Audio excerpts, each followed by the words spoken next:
Hey guys, welcome to the 2 Million Minutes podcast, how to make the most of your 4 years in college. I'm Lucas, and during finals week, my friend Rosen and I picked the brains of Harvard seniors and asked them to reflect on their college experiences, break down how they approach different aspects of college life, and share lessons they learned with future students. This episode we're talking with Dan Milaschewski, who has been in the Hasty Pudding show since his sophomore year.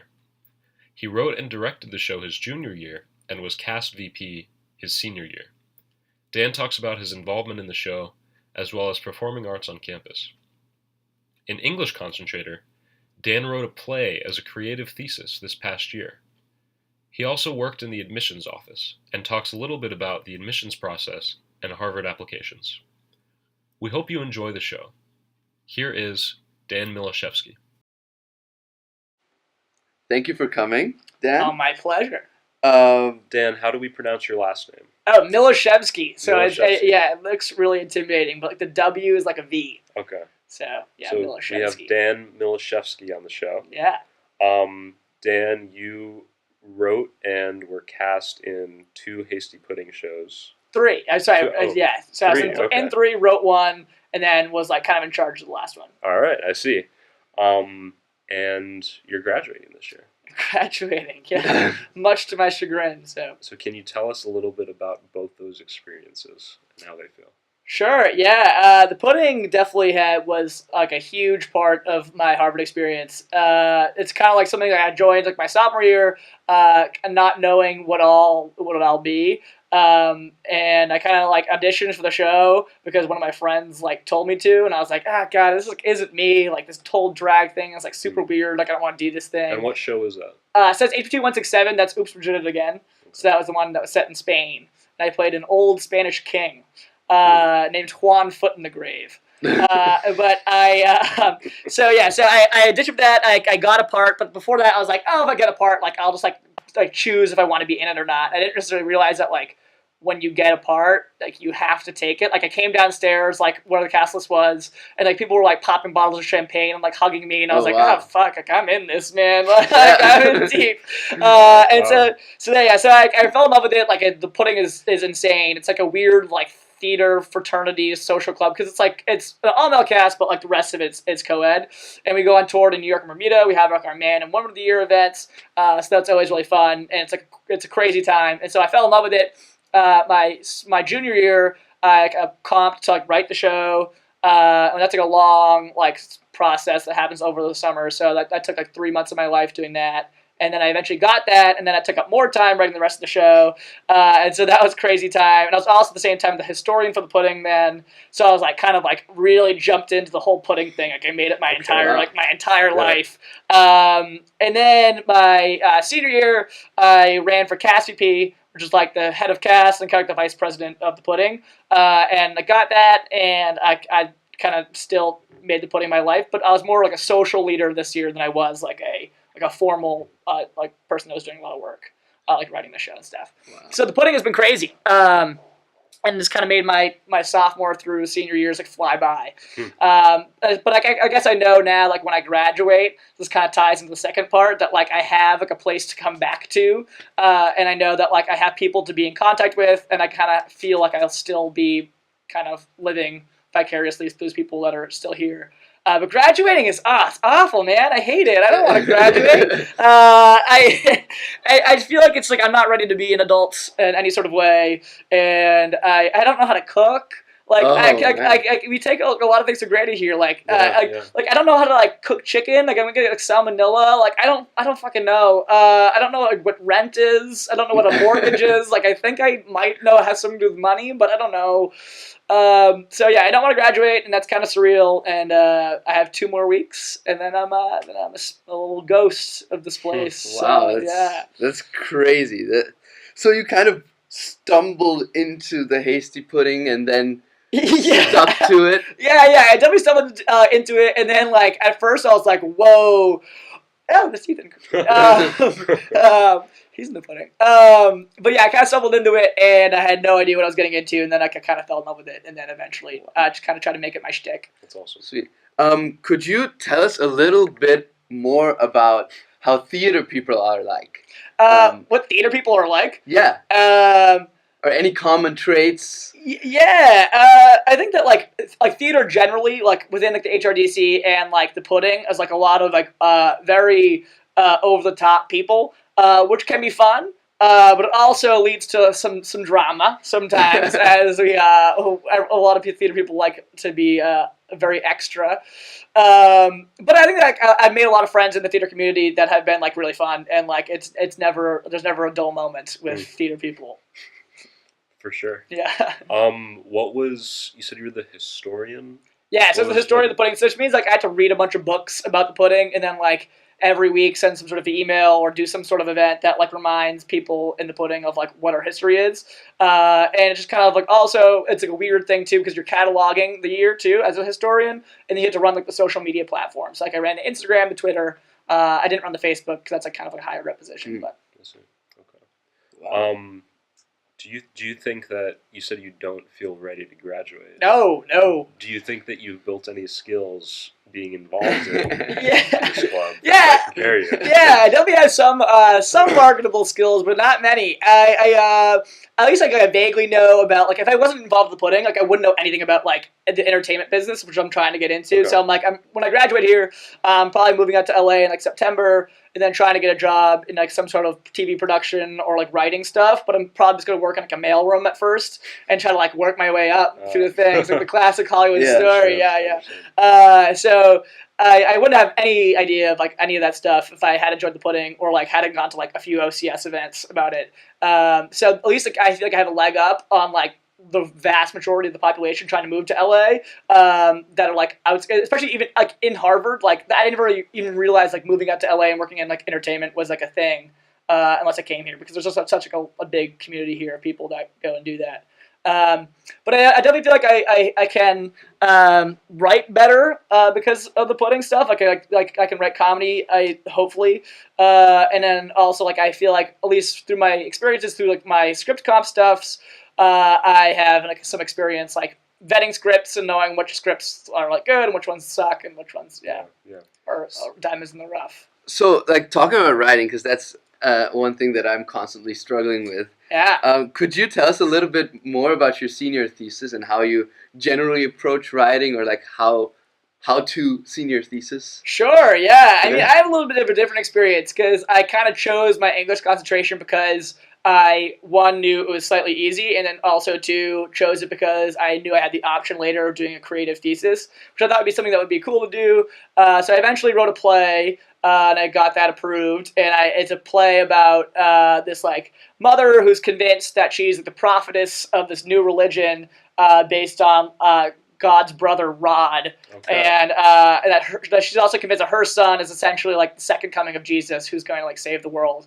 So it's a comedy, but it was really weird writing it because like my mom is also a pastor, so it's kind of like, but it's not. I definitely don't think that I'm like. She doesn't also have these crazy beliefs, and I also don't think that I'm the second coming of Jesus, and neither does my mom. But it was like somewhat like autobiographical in a way, so it's kind of personal in that sense. And that was cool writing that. And how to senior thesis, I mean, like, I had a different experience than most people, so, like, I didn't really spend that much time on my thesis. Like, I probably spent net, like, 30, 40 hours on it, as opposed to, like, some other people who spent, like, I don't know, hundreds and thousands of hours on theirs. I didn't have to research or anything. I just kind of wrote it. Actually, 30 to 40 hours is definitely underestimating it. I probably spent, like, 200 hours on it. But at least in comparison to other people, like I never felt super stressed out about like needing to meet deadlines because I didn't have any deadlines. My deadlines were like what I made, and that's because so at the end of the day, I was just kind of like always pissed at myself if like some of my scripts sucked. But like then there's no one like higher up to be like this script needs to be this or like this thing is wrong because there was like no right or wrong in writing a creative thesis. I kind of rambled on about a lot of different things there, but theses are pretty good. I think I'm actually one of the few people that I think never had a tough time during my thesis time. Interesting. Okay. Rolling a little bit back to the you said you felt a little bit prepared to go and try to find a job in LA because you went to a few OCS events. What are some other things like that you maybe wish you'd done a little bit more? Not necessarily OCS, maybe some other more personal activities Yeah, that could bring I kind of wish I just kind of cared more about my future career earlier on. I just kind of like now getting to my senior year, and I'm like, oh, I should have done these like things, or like maybe I should have got funding for a fellowship some summer, or like maybe I should have taken classes or something like that. Because there's a lot of opportunities at Harvard that you like have. But like it takes a little bit of like effort. There's like an effort barrier there to get them, and like never during my Harvard experience where I was like, did I want to put in that effort to do that? And also like I was so lost. Like I came in here and like knowing absolutely zero about Harvard, and it took me until like my senior year to like understand like anything that was going on. Because kind of just like I was like, I guess I'll do this, or because I also live close by, so it was really easy for me to just like stay around and like live at my house and like go here into work every summer. Interesting. So so I think that what I wish I had done is like put in the effort to get those like fellowships or to get in like any like internships, any of those sort of things, and take advantage of the connections earlier that you have, because Harvard has a ton of connections and stuff. So I wish I did that, but I was just so lazy that I didn't do that. So if you could go back in time and talk to young, impressionable freshman Dan, what would you tell him? Oh, God. I'd say, like, okay, I think I'd tell him to relax a little bit more, because I think that I came in freshman year, like, very nervous about, like, I need to get involved with something. Like, I need to make friends. I need to be, like, have, like, a thing. So, like, I comped Lampoon, like, 5 times, and, like, I, like, comped a lot of shit. And then, like, I ended up just, like, I should have just, like, once I got in the pudding, I should have just been, like, yeah, that's it. And, like, let's just relax. Because, like, a lot of my experience is, like, being bitter about, like, Lampoon or, like, being bitter about, like, Final Club shit. Like, so I think that's, like, everything's going to be fucking fine. Because you just do something and then, like, kind of stick to it. You'll make friends. Everything's going to be, like, fine and you'll have fun. So that would be what I tell him, but also to tell him, like, take advantage of a little bit more resources and care a little bit more. So relax. So relax. Don't relax too much. Relax about like social things, and then like care about like things that might lead to other things. All right. Similar vein, what is something that you think freshman year Dan learned that turned out to be false? Yeah,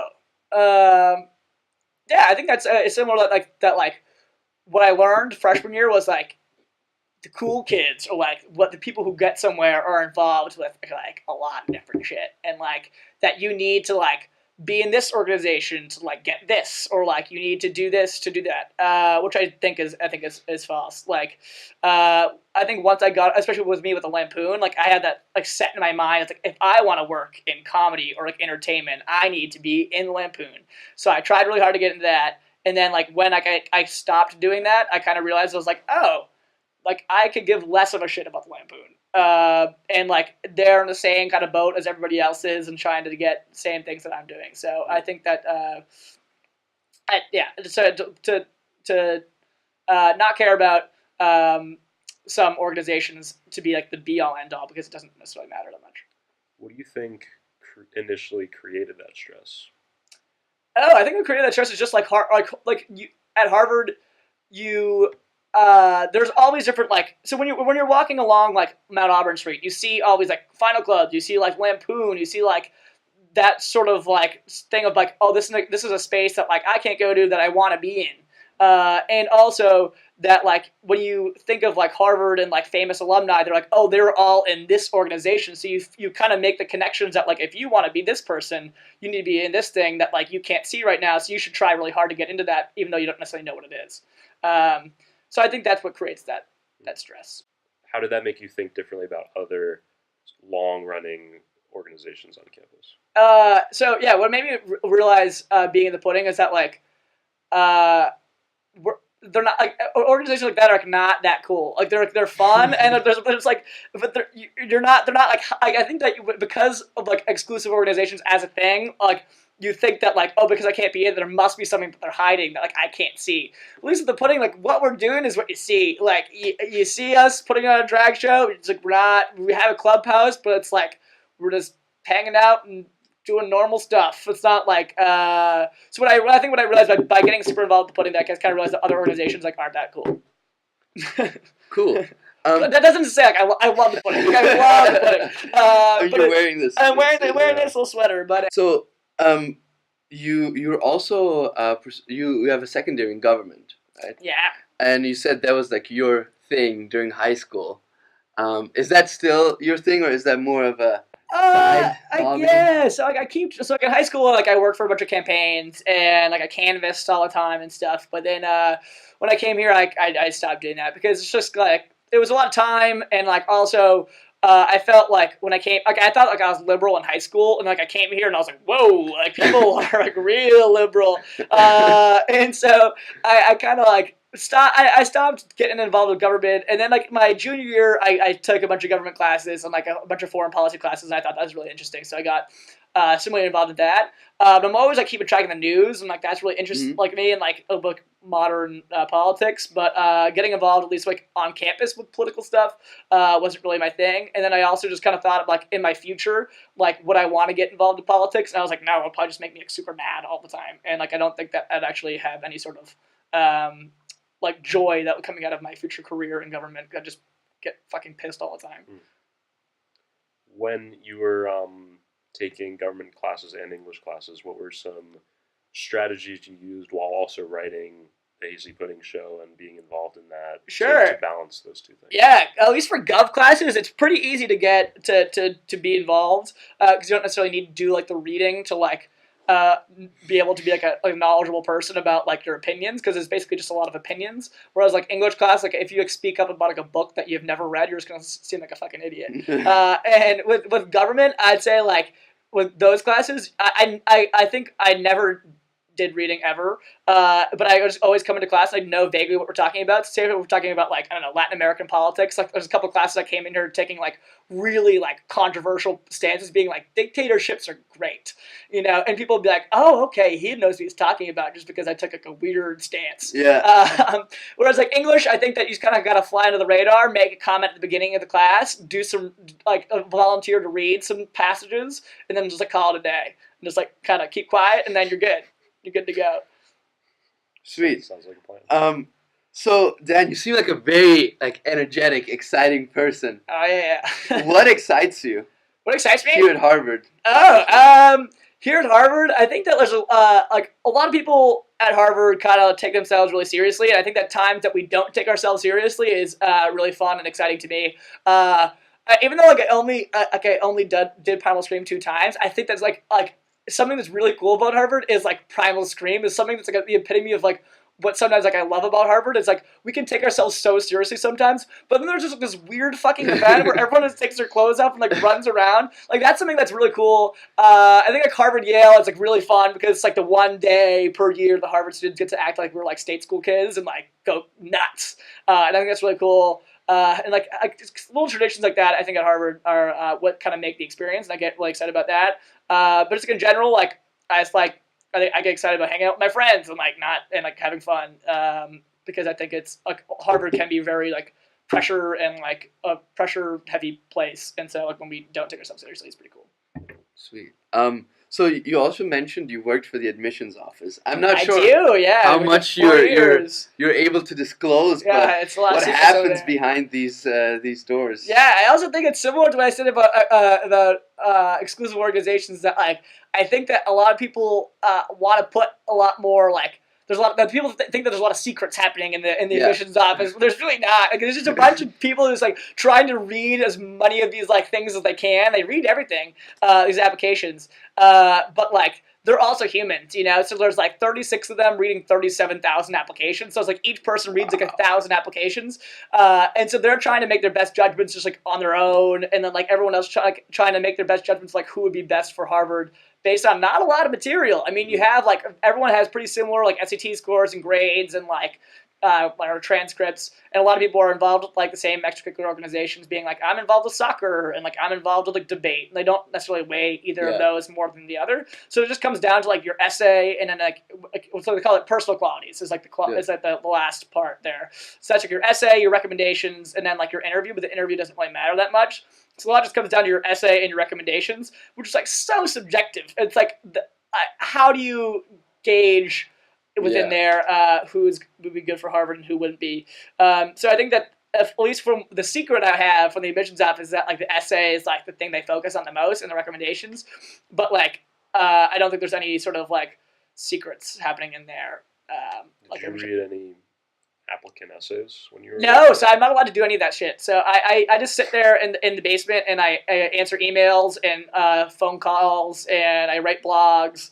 I used to give tours. So I mostly do that sort of stuff. So I field a lot of questions from a lot of like really confused, mostly international students who are like, I'm applying to med school, like help me. And you're like, this is not the med school. I can like forward you over to the med school. But I did go through a lot of training process of like how the admissions office like handles applications and stuff, because that's like part of your training to be in one of the recruitment programs. When giving a tour, what's one of your favorite things to focus on? I think similarly, I think people come in with a lot of preconceived notions of Harvard. Like everyone that's on your tour knows what Harvard is. So like you're there to combat stereotypes. Is basically when you're there, which is true. Like I think that a lot of people like think of Harvard as this like tight-laced, like horrible place that people like go to die, or like where a lot of like rich, like hoity-toity people go. So like you have those two stereotypes that you're fighting against. So I think that like showing them times that like Harvard students aren't that, or like when Harvard's not that, is like pretty cool. That's what I generally try to focus on.